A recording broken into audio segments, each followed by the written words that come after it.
I'm going to start recording as well.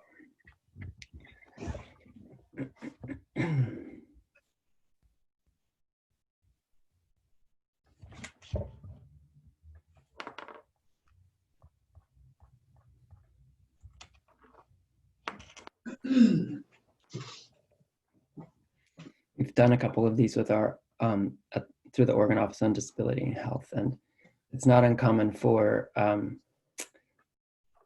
you know, to have a handful or more participants, and then it ends up being viewed quite a few more times once it's been once it's been recorded. Okay, there's 2 more people joining us. I imagine a lot of people will be joining us next few minutes.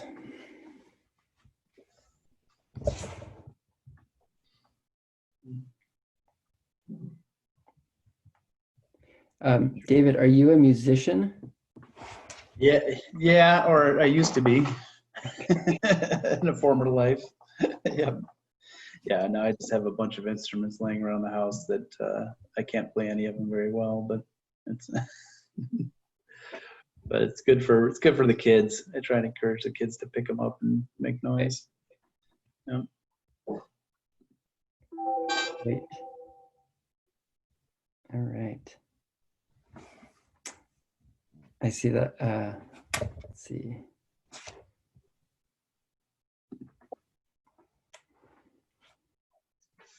Okay. It's interesting. I tried to set the settings so people could just be admitted automatically, but it looks like I have to add them. Cool.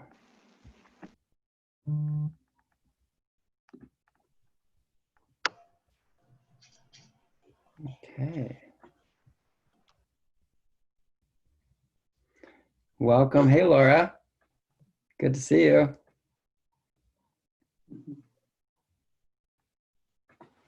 I'm just going to wait another minute here just to make sure we get everybody in. Just need to be jumping right in right now. Hey, Jessica. No, but I can't get the voice. I don't know if he's hearing me. Body for months or even years. There we go. Far worse. If the thought of these health issues When it first set me about Hey, it. Laura. We can hear you. No. Doing great.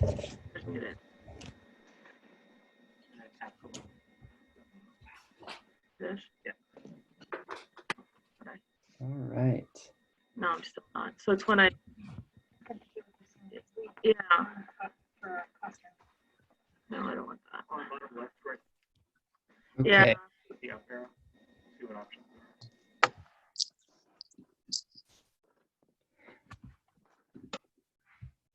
Welcome, everyone. Thanks for joining us today.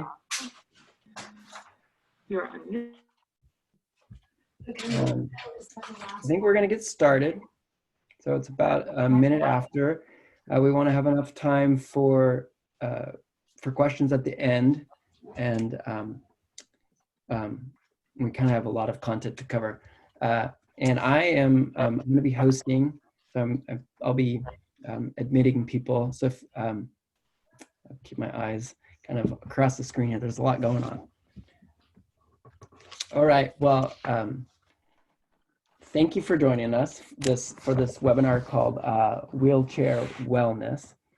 And it's being hosted by the Oregon Office on Disability and Health by Oregon Spinal Cord Injury Connection and by our good friends at Permobil.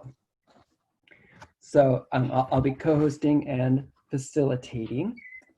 What I'd like to just say is that the Oregon Office on Disability Health is an office that is dedicated to improving the health and the quality of life of Oregonians with disabilities through improved access to healthcare, health promotion, and increased community resources.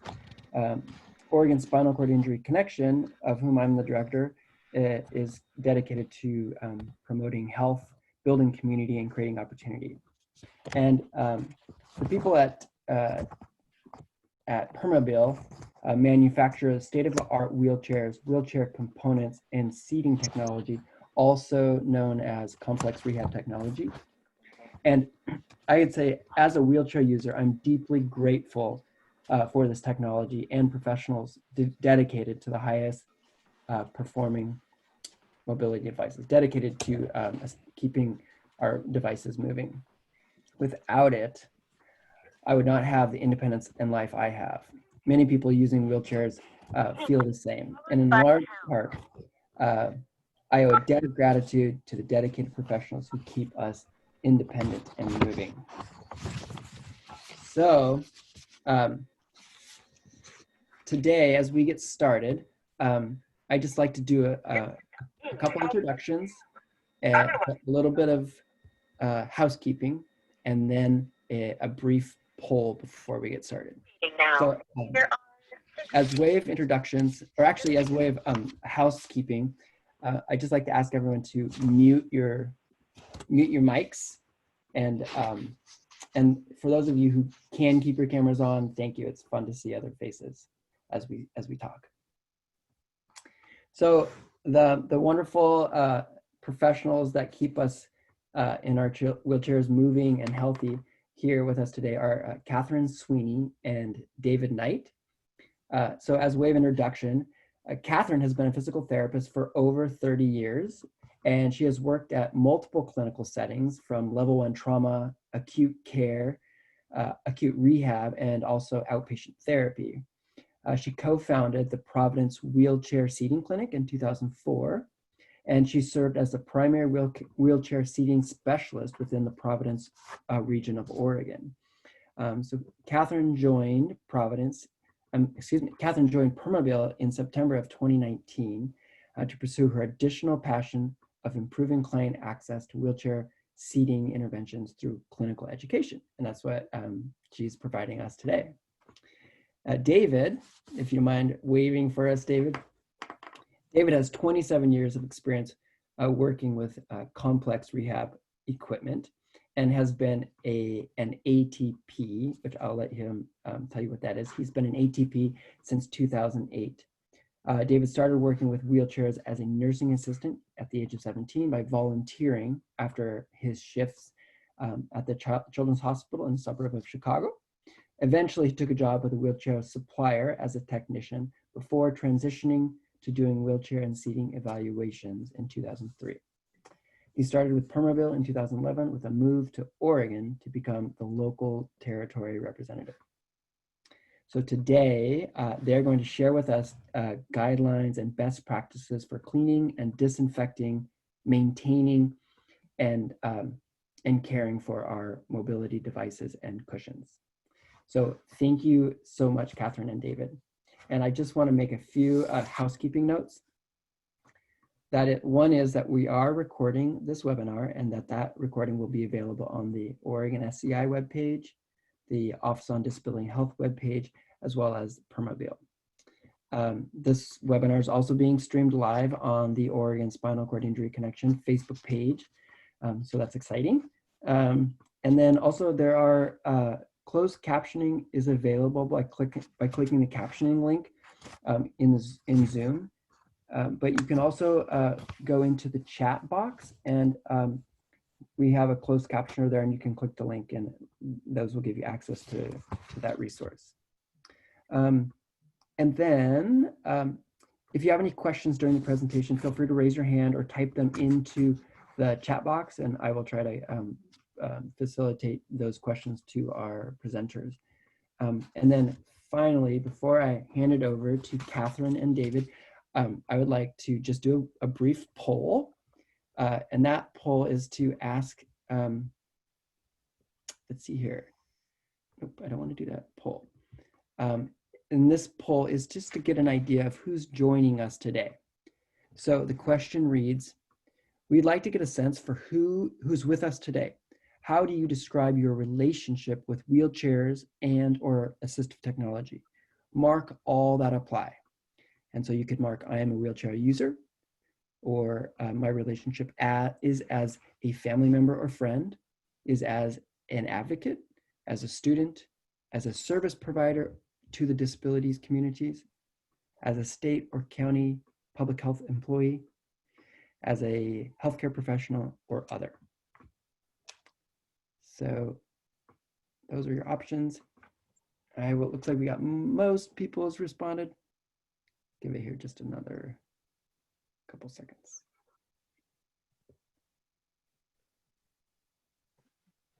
All right. Let's see here.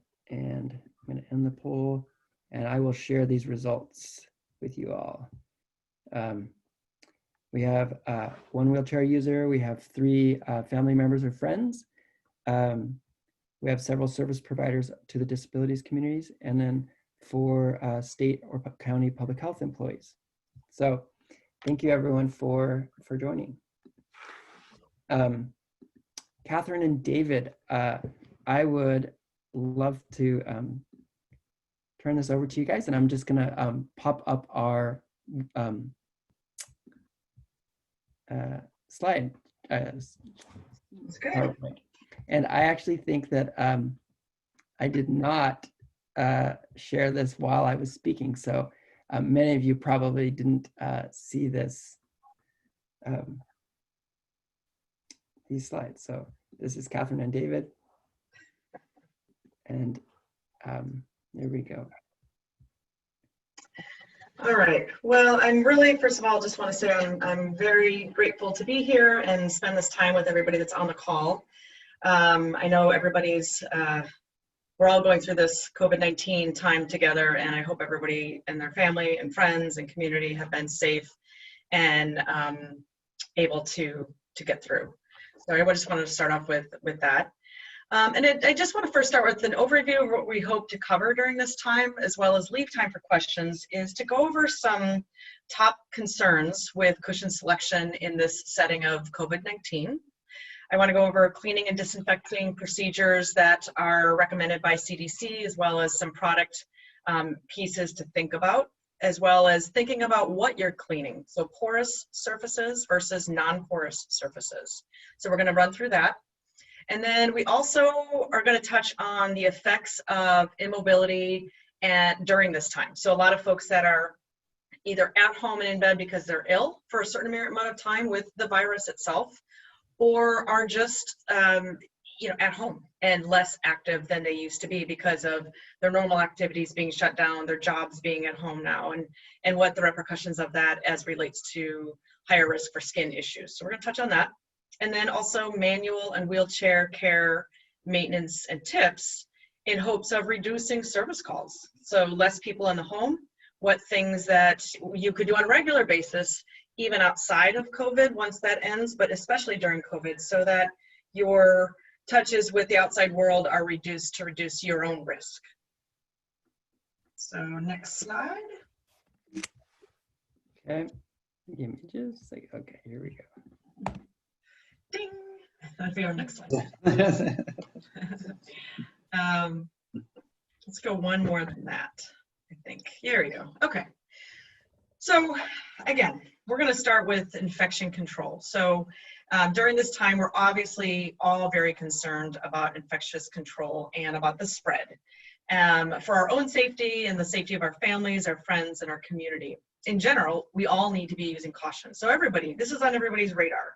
But how that relates to wheelchair users is what we're going to touch on. What we know from the CDC and work being done about COVID-19 is that we know the infection can be spread through the support surfaces. It's not the primary means, which is still face-to-face, but it can be spread through support surfaces. including wheelchair and seating components that we're using. And we need to minimize this risk by familiarizing ourselves with routine of how to clean and disinfect and what products to use. And we want to make sure that whatever routine we're starting, that it's easy and effective. So no matter who's doing it, it's easy to remember, it's part of their daily routine or weekly routine, and it is effective. So go ahead, and we're also going to touch on the pressure injury slide, which I already touched on, so go ahead. Okay, in terms of stopping the spread of infection, I mean, prior to this incident, our country was very comfortable. We had straightforward guidelines, straightforward understanding of how to fight infections and viruses. But COVID-19 has changed the rules of the game for all of us. So we know that we need to make it a priority for on an individual level, but also on an organizational level.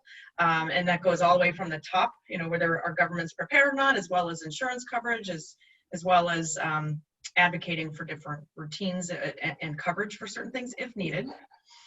And we need to make sure that everybody knows, you know, in terms of what to do. So let's go to the next slide. So we're going to go through maintaining cushion care and seating components. Close the door, Mom.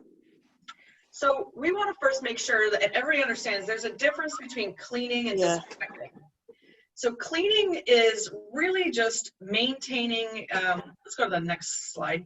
It's really freeing the surface from dirt. So we all clean our houses. We sweep, we dust, that's cleaning. You're just getting the bigger bits, the dust and things like that. But that's different than disinfecting. So what we're going to go over is the first step is always cleaning. And we'll cover it with cushions first, but the first step, even in the wheelchair maintenance, is cleaning, and then the next step is disinfecting. So next slide is about disinfecting. So disinfecting is that next step where you're actually removing the smaller bits, the bacteria and the microbes and the viruses that are still on that surface. And some surfaces, pretty much all surfaces can be cleaned, but many, many surfaces cannot be disinfected. So it doesn't mean that what you're using today is wrong. It just means, just understand that what you need to do may be different, or how to protect yourself may be different with those surfaces that can't be disinfected. So let's go to the next slide.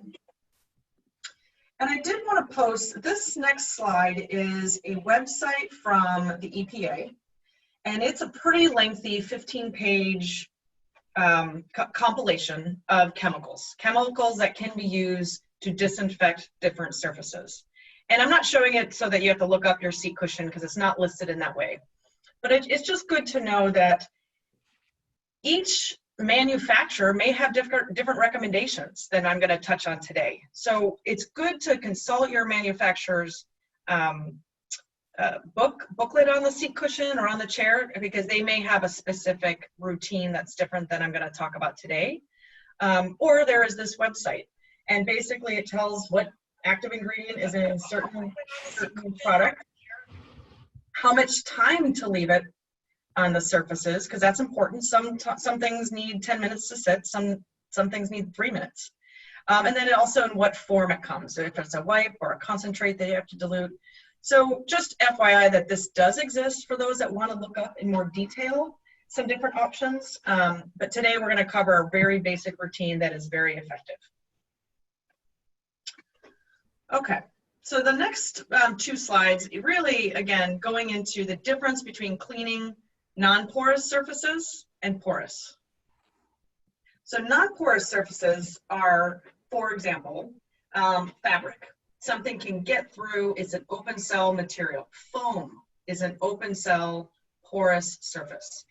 Those materials, viruses and bacteria can easily get into the surface. And then once that surface is contaminated, they can't actually be disinfected. Again, doesn't mean don't use them. I'll have an answer to that in a minute. But foam is porous. Materials are porous, like covers of seat cushions, covers of back supports, things like that. And with those surfaces, what you can do is clean them, whether it be a seat cushion cover in the washing machine with your detergent, hang to dry or light, low temperature dryer.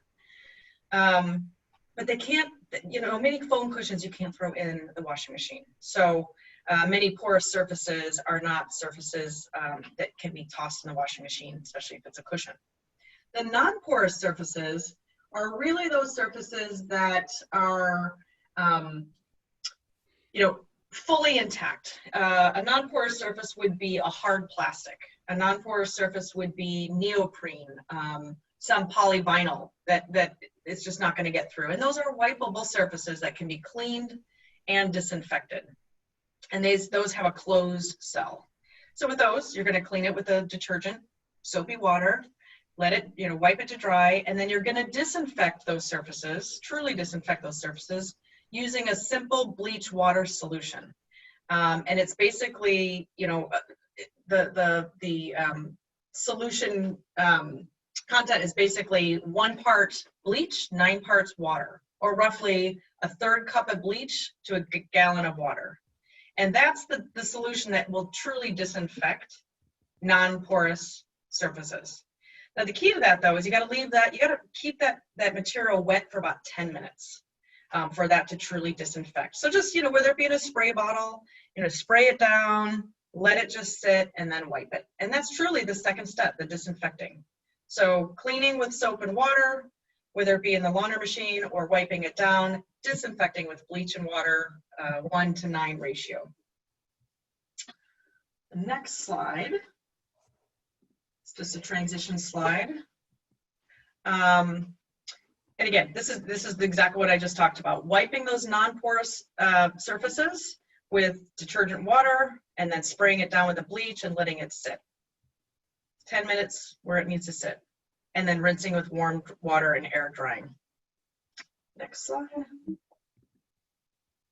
And a quick sidebar, because I do work for Permobil, and there's one thing with RoHo cushions I want to make sure, because I'm sure people listening to the call may be using RoHo, is that sometimes you get really something sticky in between the cells. And if you look at that picture on the far right, it's supposed to look a little bit jaggedy, sticky.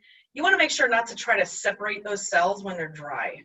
So if you take off your cover and you see that things are sticking together, just soak it first, run it through warm water, let that soften, and then you can separate those cells. That way you won't cause any damage in between the cells in between. But the rest of it's exactly what I already talked about. So cleaning with solution with detergent. You can take a bristle brush in between, rinse, hang to dry, and then disinfect. So just quick sidebar on those cells. Then I want to touch on, for the next slide, the pieces of that skin protection that we just covered. So the virus cannot enter the non-porous materials like polyvinyl, neoprene, plastic, things like that. If you can, wash the entire cushion and cover in the machine, do it. There are other cushions besides RoHo where you can do this. So some of those can be put in the washing machine, so go ahead and do that. If it's something that is porous, non-porous and can be spot cleaned, that's fine, but just make sure you disinfect afterwards. And then same with the cover, wash them and disinfect them. A lot of covers can be disinfected with that bleach solution in the washing machine without discoloring. Some will. So just, again, maybe call the manufacturer or go to the website, can I use bleach on this cover? If you can't, you may want to just kind of make that decision. Do I care if it's going to be discolored if most of the time I'm on it, versus do I want to change cover materials and things like that? But ideally, you want to clean and disinfect the covers for sure. Next slide. A quick sidebar on foam. Many people use foam cushions successfully for a lot of reasons, but again, they can't be disinfected. What you want to do is use a damp cloth to clean. Many manufacturers say don't even use soap because it does start to break down the foam. These are not successfully soaked, and we've had people try to dry foam cushions, and what they end up doing is mildewing.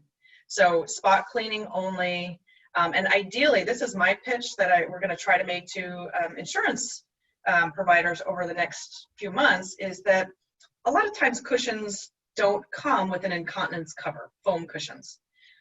So sometimes they do, sometimes they don't. I would always ask when you're in seating clinic and you're going through the assessment, you know, just show me the solutions, the seat cushions that have an inner liner that's available. And then let's go through which one is the best for me and my needs. And then also the ones that you can order, but it's an upcharge, sometimes insurance won't cover that.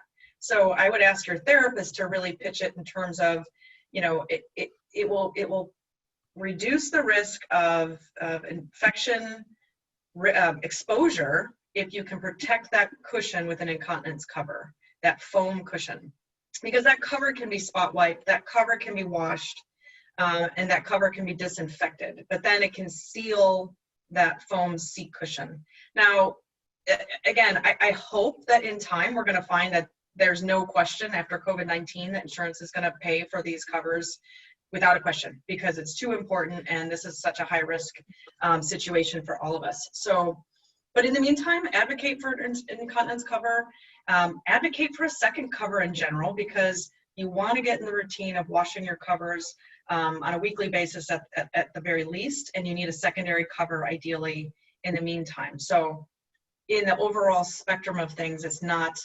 a make or break cost versus getting the infection or being in bed waiting for something to dry or putting something wet next to your skin because it didn't dry properly. So advocating for a second cover if possible, and advocating for an incontinence cover when you don't have a way to protect that foam. So that's my sidebar. The next slide is just a reminder to everybody, after you wash that cover and you've got your cushion taken care of, just make sure that everybody that is in charge of managing your seating, if it's you or somebody else, puts the cover and the cushion together correctly and puts it in the seat correctly. I can't tell you how many times you know, people come to seating clinic with a wound, and it's because they've been sitting on their contoured seat backwards, and they've been sitting on a bump, or sideways and they've been sitting on a bump, or even just came in for pain thinking they needed a different cushion when actually it was just turned in wrong. So just make sure, maybe use your cell phone pictures and how things should be oriented as you're training family members or care team members, and make sure it's in the seat correctly. All right, next slide. Little sidebar, if you're taking off your cushion to wash it, a lot of the back supports, you can take off the foam as well and take off that cover as well. Some you can, some you cannot, but usually there's a zipper at either the top or the bottom. So kind of explore that. And usually you can remove them from the shell itself. And then you just want to take your cleaning solution, wipe it down the shell, and then take your disinfecting solution and wipe it down, just to keep that habit of not just the foam, but the hardware. Next slide. Okay, so what we have also beyond a risk of infection is that what I touched on earlier is that there's a significant reduction in mobility when nobody's really supposed to be out and about.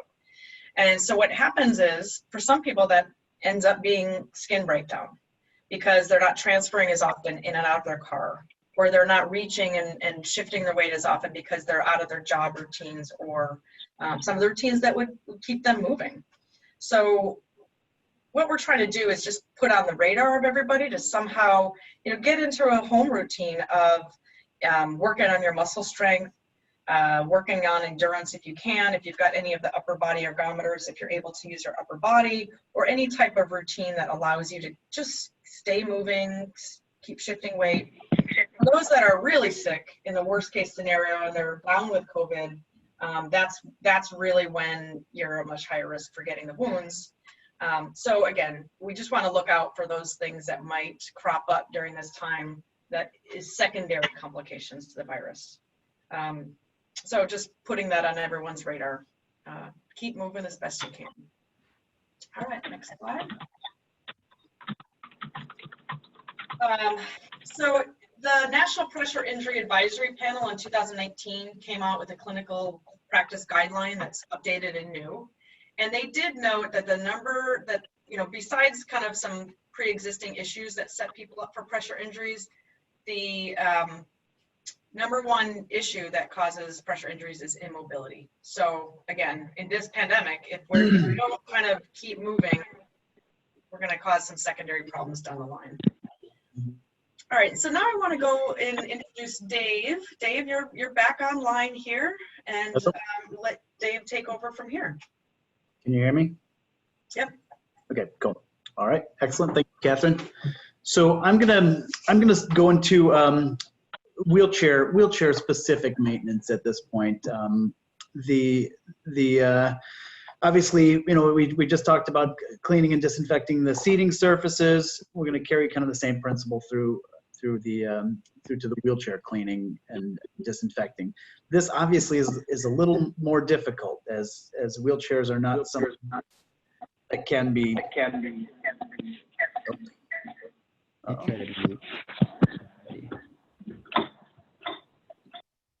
going to check to see if somebody's got me somebody unmuted. Are we there? Yep, we're good. We're good. All right, cool, good. All right, excellent. So yeah, wheelchairs can be very difficult to clean. Obviously, they can't be thrown into a washing machine or dunked in water easily. So we'll go over some tips and tricks to keeping things clean.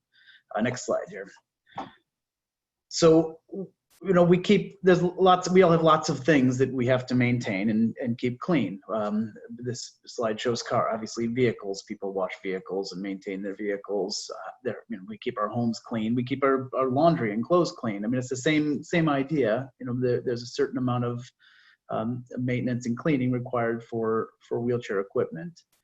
In the next slide, this is just a reminder that the owner's manual for every specific piece of equipment is going to be the most important place to get this information. And obviously, anything I say, if it is contradicted in the owner's manual, I defer to the owner's manual because there is so much different types of equipment out there. I'm just going to give kind of a general overview.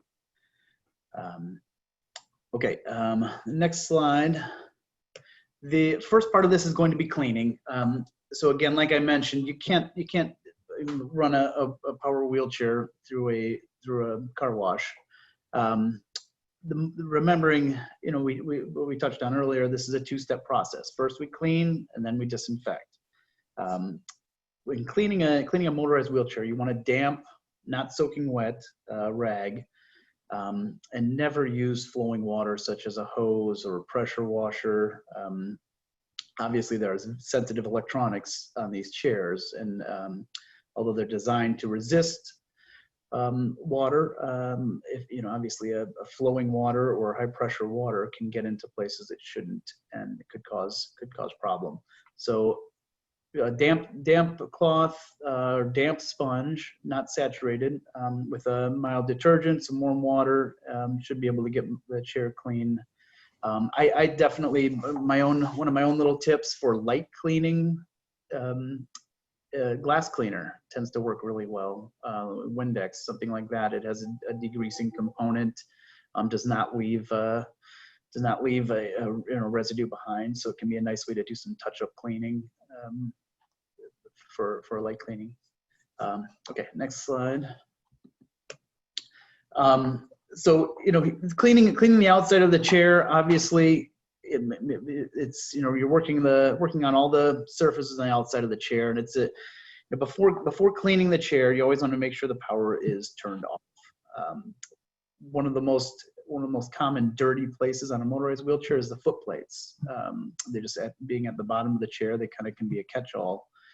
So sometimes for that component, it can be helpful to use a foaming cleanser just to dampen and loosen the dirt, and then clean it out with some kind of a bristle brush. I've used in shops, we've had air compressors where we can kind of blast it with air, or some people use the can compressed air to kind of use that to blast crumbs or pieces out, particulate out after cleaning. In the next picture, you can see here, you know, chairs can get quite dirty. You know, this is the same chair. On the outside, it's been cleaned. Meanwhile, if you pull off the cover on there, you can see what's accumulated. We don't recommend users take the covers off of their chairs. Obviously, you're exposing some sensitive electronics at that point. But you can see that it can get quite dirty underneath there too. So that's specific service intervals. Obviously, this is, I think most wheelchair technicians will take care of that component when they're working in there just to protect themselves. So, okay, next slide. Let's see, to advance, go one more, there we go. Oh, back up one. I think we skipped over one for some reason. There we are. Yep, cool. So specific places that need a little extra attention. Obviously, places where we're touching constantly. The joystick control, any buttons and switches, places up by the headrest. Obviously, if someone's using a chin or mouth control for their chair, these are places that are going to need a little extra attention for cleaning and disinfecting. So again, the initial step, wiping down these components to clean them. Again, I just want to mention electronic components we do not want to saturate. You want to wipe down with a damp cloth, especially any kind of a chin control system. If you have a user that's using a sip and puff system, a breath straw, I mean, these are items that definitely you cannot saturate. Any drop of water getting in that sip and puff straw can cause problems with the driving down the road. If by chance electronics do become saturated, I tell people to shut down the power to the power wheelchair, flip the breaker and the circuit breaker. Most systems have some circuit breaker somewhere. Flip the circuit breaker and let it sit for a significant amount of time, a day, maybe a day and a half. The odds are the electronics will dry out and be fine, and you'll prevent something from short circuiting. So, all right, next slide.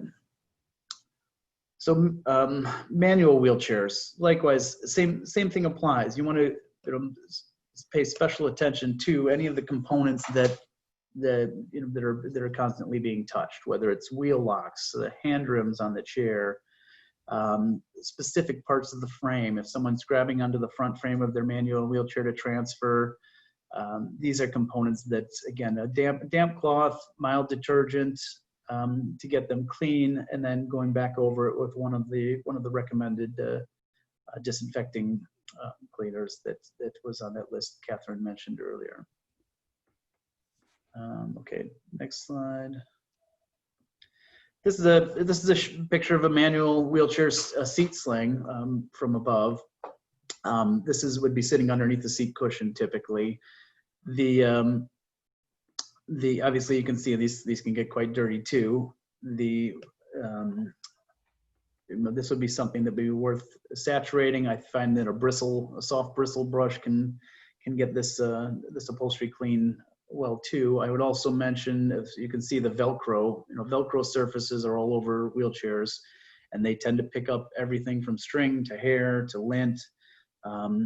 This person might have had a dog a light colored dog that's gotten hair in there. So the same device you use to groom a dog, click the next there, same device you'd use to groom the dog can be used to pull that hair out of the Velcro. This actually works pretty well on Velcros, the hook side of the Velcro surface to get that part clean.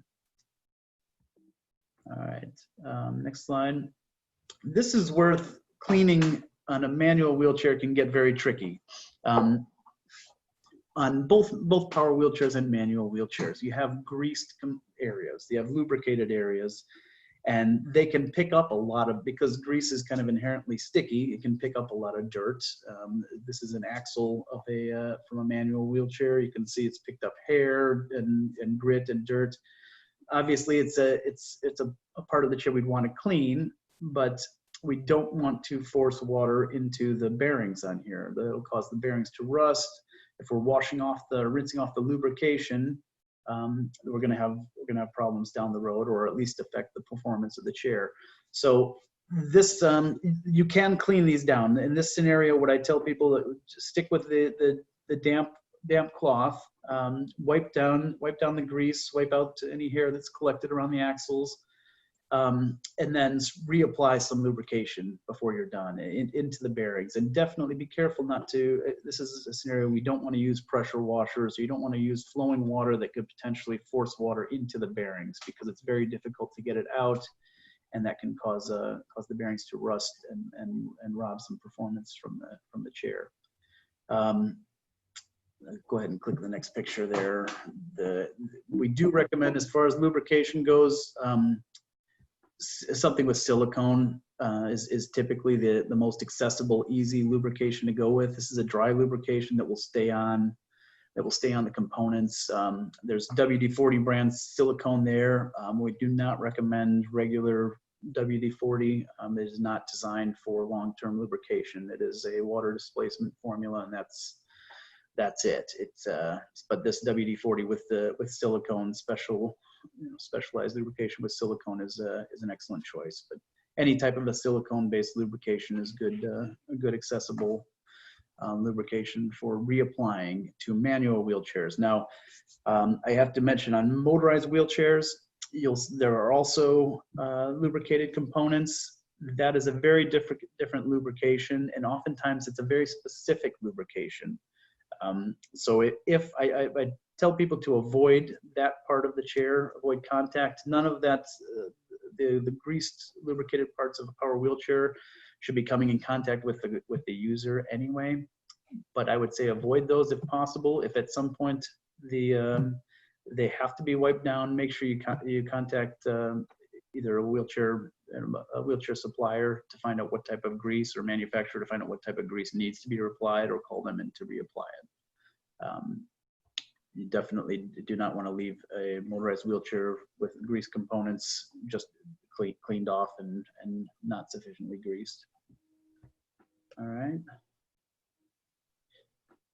So I'm going to talk a little bit about maintaining, and the idea here is we have, in light of the COVID pandemic and social distancing, we're trying to keep distance, and some of that means fewer people in homes, fewer people, fewer visits from technicians. And one of the easiest ways to do that is just simple maintenance, user maintenance over the time. They have the go ahead and click the next slide here. Oops, sorry. This was a research study done by an organization called Patients Like Me. 121 users surveyed, and in this slide, there basically says, in this survey, has any part of your wheelchair ever broken or malfunctioned? I suspect there's a time parameter for that, but we have 56% of the respondents said yes. And in this slide, it also would tell, the list on the right is identifying which components had broken. Go ahead and click to the next slide. I think that's more important to see here. So of these people that were saying, they had experienced this breakdown, did this completely prevent you from using your power wheelchair? And 50% said, of 50% said yes. And of that, 52%, had their chair down for less than a week, 21%, 18, up to 9%, up over a month. So this has, the breakdowns can have a significant health impact, obviously, on somebody too. Go ahead and get the next slide there. So if you're taking the time to clean the chair, this is the time to inspect the chair. We keep the equipment clean often. Clean, disinfect, inspect for wear and tear, tighten some of the obvious components, inspect obviously cushions, backrests, adjust as needed, and be proactive with replacing components, including the batteries. Okay, next slide. This is from an owner's manual for a Permobil F3 chair, but this is just an idea of maintenance and inspection schedule. So these are what kind of recommendations are. Check battery level indicators daily. I won't go through this whole thing, but just so you can kind of get an idea of this. These are available, and I think every manufacturer's owner's manual, they have a maintenance recommendation. Okay, next slide. Manual wheelchairs. This is basically the same slide. The previous one was for power wheelchairs, but yeah, clean, tighten, inspect, adjust, and be proactive with the repairs and maintenance. Okay, go ahead to the next one. Again, these are just some samples of owner's manuals for troubleshooting and maintenance. I think the next slide is the same one. So rear wheels, again, this is that picture with the dirty axle there. Make sure, this is one of the things too, make sure these quick release rear wheels are functioning. Is there slop in the axles? Are the quick release axles functioning? Are the bearings spinning properly? The idea here is if you catch something, oftentimes these repairs are just things that need to be tightened or adjusted. If we do not catch these things, these lead to service calls, and service calls lead to, in light of social distancing these days, it leads to more interaction with people. So if we can keep these things from breaking down, it's not only a health benefit for the end user, but it also prevents that interaction between service technicians and users. Go ahead and the next one.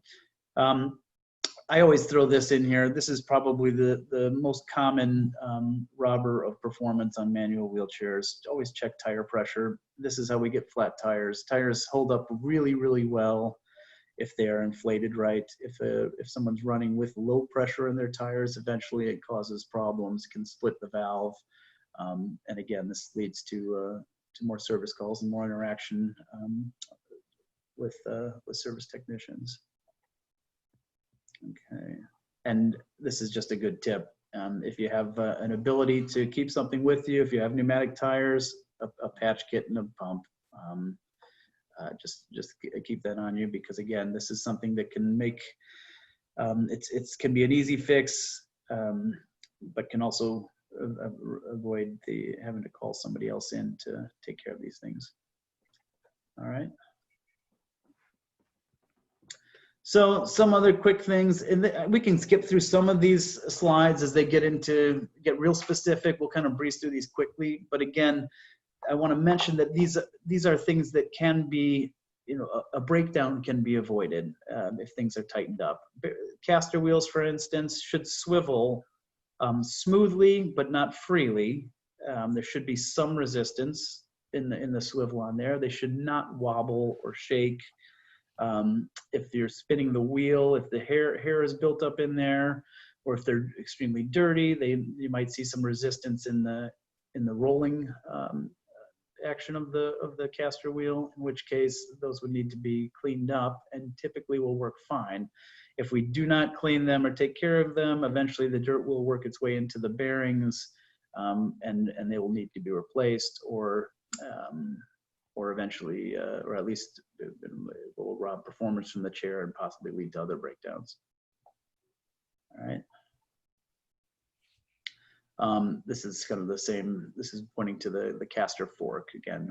If it's over tightened, it's not going to swivel. The chair will pull side to side. If it's tightened just right, it'll prevent damage over time. All right. And this is just pointing at some of the common frame components. These are just common things that loosen up, lead to service calls, and again lead to interaction with technicians. Seat upholstery can tend to loosen up; those things can tighten up. Footrest assemblies, if they loosen up, they can end up breaking or getting knocked out of position, leading to a service call. Whereas if we can keep these things tightened, they will typically continue to function properly. All right, next one. Again, frame accessories. These are the armrests, wheel locks, side guards. These are things that are going to need to be cleaned often, and as they're being cleaned, they can be inspected. And if they are loose, they're wobbly, they're squeaking, typically they just need to be adjusted or tightened. But this would also be a good time to assess them to see if they do need to be replaced, so that they can be replaced before they completely fail. I go ahead. So CMS considers it reasonable to expect that beneficiaries will perform maintenance on their own equipment. Obviously, reasonably depends on the abilities of the user, but that it is the user's responsibility to at least plan for this maintenance. We strongly encourage any users to read the owner's manual, to do this routine maintenance, cleaning, tightening, and to their ability, and obviously coordinate service when needed from a technician. Next slide. So this is from University of Pittsburgh. It says, this is their recommendation that the user contact the supplier or manufacturer to determine appropriate maintenance to keep the mobility device in good working condition. But it is the responsibility of manufacturers and wheelchair suppliers to educate their end users on that maintenance and how to clean the chair, the basic maintenance and tightening of components, and really what to look for. One good rule of thumb that I talk to people as I'm introducing them to their equipment: if something is making a strange noise, if something is loose, if something is wobbling, it needs to be addressed. Whether you're addressing it yourself, if you're comfortable with it, I would say in most cases it's would be worth calling in a technician just to check it, to make sure that something is not going to fail. All right, I think the next two slides are about referring to a maintenance training program, and maybe Catherine can jump in and talk a little bit about this. Sure, and we'll send this link on the follow-up email, but there is an online wheelchair maintenance training program that was set up by University of Pittsburgh, and it's a very comprehensive program that, if you go to the next slide, includes and actually, let's go one more past, includes videos for manual and power wheelchair maintenance. It does include hands-on activity checklists that we kind of went over just now, but maintenance cards for both manual and power. And it's a really worthy program if anybody is interested in going on a deeper dive for wheelchair maintenance. But I want to make sure we open up the, Wes, I'm going to throw it back to you for questions or any discussion. Thank you. Yeah, so I really appreciate your guys' expertise and dedication to cultivating, knowledge, information, resources for therapists, for public health professionals, for wheelchair users to keep their wheelchairs healthy, in order to keep themselves healthy and have really high-performing mobility equipment. So I'm going to open it up to questions as well. And let's see here. I'm going to stop sharing. Oh, let me forward this. The last slide here is maybe it won't. Contact information. So this webinar is being recorded. It's on the Facebook page, so you can access these addresses later. It'll also be on the OODH, the Oregon Office on Disability Health webpage, as well as the Oregon Spinal Cord Injury Connection webpage. So just in case you'd like to reach out to some of us. So I would just say, if you have any questions specific to the presentation, feel free to type them in the chat box, or feel free, if you feel confident enough, just blurt them out in our presentation here.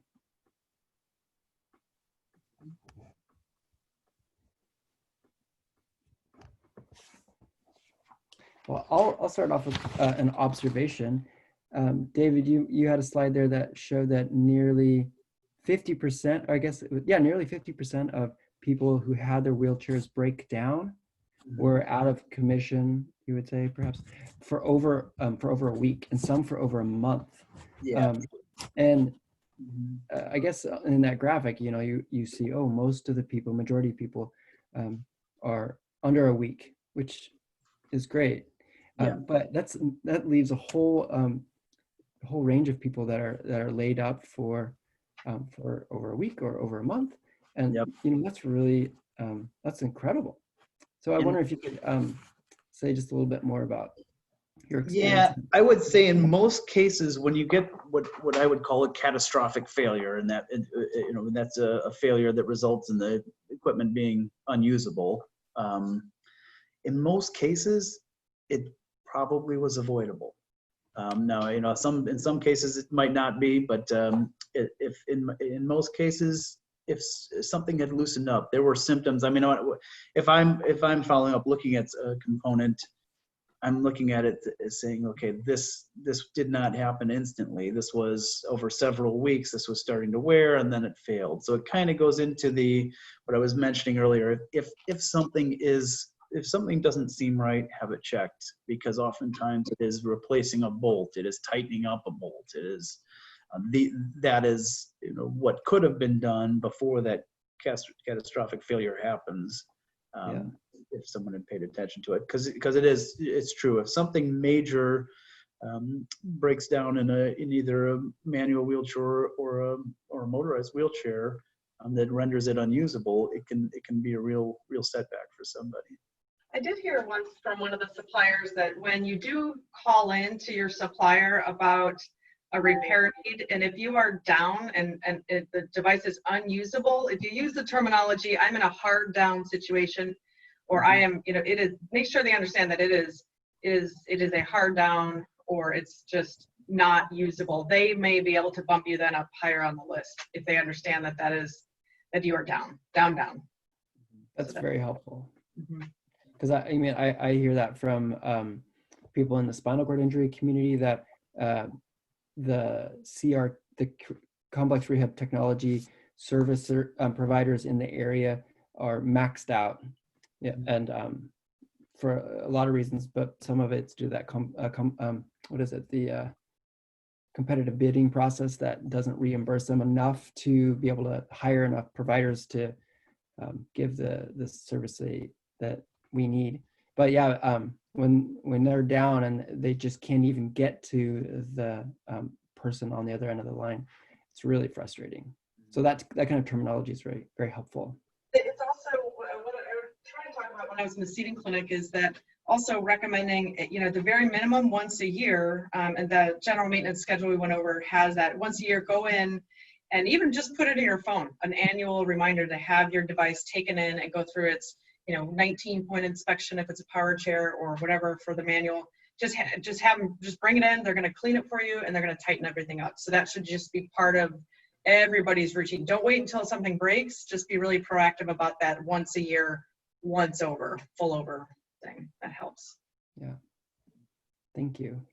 The other thing that I found really fascinating is that there is this expectation on the part of Centers for CMS, Medicare, that the end user is going to be doing some kind of not repairs, but maintenance, and the function and the capability of any person to be able to disassemble their chair or fix their chair or get out of their chair and clean it is just there's quite a range there. And I think you were saying earlier that the life of a chair can depend upon how well a person can maintain and care for it. And if your chair is running out and insurance is going to reimburse or pay for a new chair for another 3 years, then again, that really it puts a hamper on a person's ability to get out and engage in society. And so